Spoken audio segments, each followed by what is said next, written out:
people! So today, we are here at Quarry Bay. Pupunta kami ng ano yun? Pupunta kami ng Monster Building. Kung yung malaman paano pupunta doon, guys, so just keep on watching. Because of this video, I'll give you the guidance. Ayan, guys. Quarry Bay Station, exit A. Ayan, then we're gonna keep right. Yan, so this is the King's Road. Ipa-follow lang natin yung King's Road.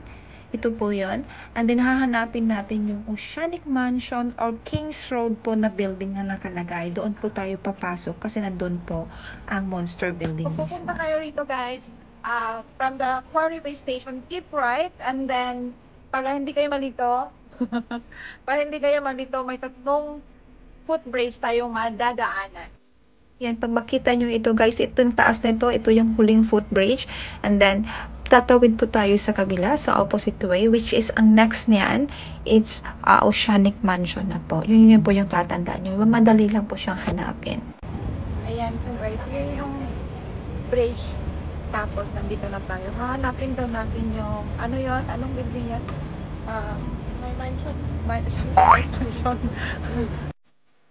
Ayan, so this is it. Oceanic Mansion or King's Road. So, papasok po tayo dito, guys. Nasa right side lang po to kung saan tayo dumaan kanina. Right side lang po talaga siya.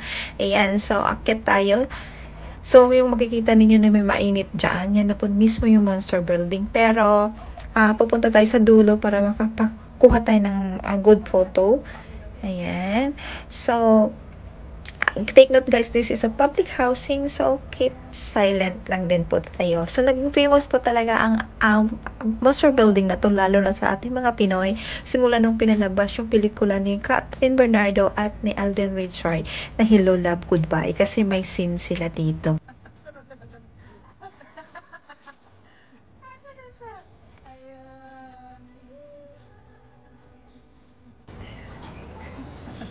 We're done guys.